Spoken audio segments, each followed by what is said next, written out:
we as human beings are often very terrible listeners.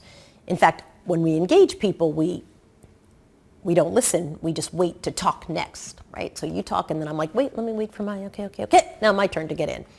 When you report, you have to listen, and you have to actively listen, like really listen to what someone is telling you so that you can ferret out the next thing that you want to talk about from their remarks. When I started reporting, I used to be so nervous that someone could literally confess to killing their mother, and I would have been like, okay, question 3. Anyway, I didn't listen. Like, I have a question, I'm going to ask it, I've asked it, I'm moving on.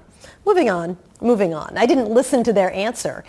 I was so nervous that, that I have to fill the time. And then, as you get better at it, you realize that you can go in to a conversation with someone with just one question and fill an hour off of that one question, because if you do it right, you should be able to elicit something that brings you to the next interesting question. That's good listening. So a lot of times we don't listen because we're nervous or we're just waiting for our opportunity to jump in. But the essence of good storytelling is actually listening. I think the other thing you can do is to let things breathe. When you're interviewing people, the feeling is you don't want to have dead air. So you'll jump in right away. And really, people say the craziest stuff when you just let them talk. So I think there's a value in challenging people, but I think there's also a value in just saying nothing. Literally saying nothing. Just allowing people with the dead air. So how did you feel? Usually they'll say, it was fine.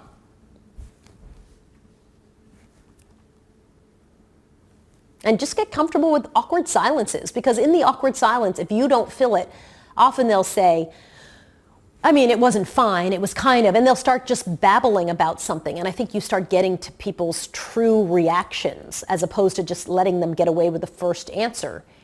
So I think really listening, allowing for dead air, being comfortable with that, just allowing, obviously you can't do that on live television, but just allowing people to be uncomfortable. Is really letting things hang in the air. Someone will say something and instead of saying, what? Just say, they'll answer it themselves. They will do their own follow-up. And then I think another strategy is to push people to do a follow-up. When someone says something that you just feel is utter bullshit, you have to say, I just don't believe you. I'm not believing what you're saying. I don't think you're telling me the truth here. Or some version of that where you push back. Because I think people who are defensive often give very good interviews. They'll sort of be a little more strident about what they're telling you. A great question is, but why? Why? What was your biggest challenge? Talk to me about a failure. What did not work? So was it always great, or was there a moment where you thought you were going to quit? Tell me about the time where you said, fuck it, I'm out. Tell me about why you didn't. What was the thing that made you stay? Who was the person who talked you off the ledge? What did you hate? Tell me about the worst day ever that you've ever had. Like, all those questions will elicit someone to share some crazy story. And by the way, the down point doesn't have to be something even within their company, right? The down point could be something in their personal life that made them feel like the juggle was hard. I think the more you can get those emotional and personal touch points, the more that people will feel like, gosh, I identify with that, I understand that. And then you see that their climb from this to this, that's where heroism is built, I think. The classic thing to not do is don't ever ask yes or no questions, because people will always answer yes or no, unless you're going to set up a follow-up for them. But often people will ask, the most annoying thing in the world is to listen to the White House correspondents ask yes or no questions of the president. And you're like, that is really stupid. You need to ask questions where you elicit an answer, not a yes or a no. Some interviews are going to be interviews or confessional, where people are going to tell you their story. You need to be prepared for that and really think about how you're going to draw out their story and make sure that you stay on track, that you don't get distracted by so much emotion that you actually forget that you need this and this and this and this out of your interview. You need to go in knowing, I need from this interview the story of this person's relationship with their father.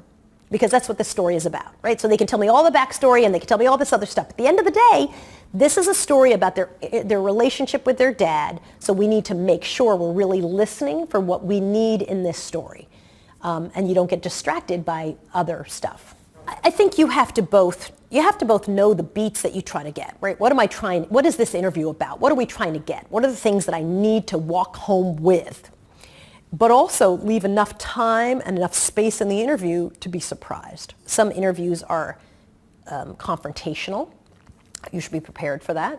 If you're going to confront someone and there's a good chance they're going to walk away, it's good to think about your strategy for that interview.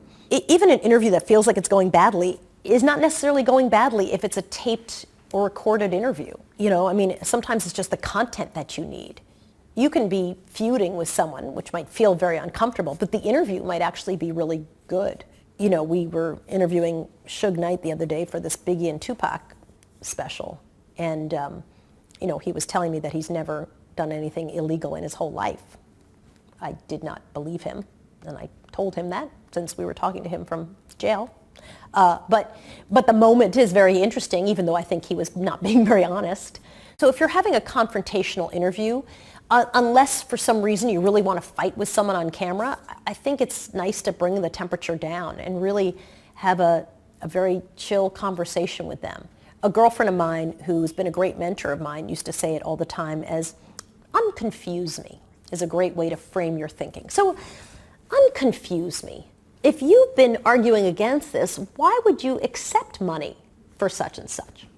And I think framed as an unconfuse me, it doesn't feel like an attack. It feels like I'm just confused. I need you to unconfuse me. Katie Couric is the queen of the unconfuse me interview. So Senator, and you hear her say, unconfuse me. Tell me why you would blah, blah, blah, blah, blah, right? And it's very pleasant and it's very appropriate and it doesn't feel like an attack.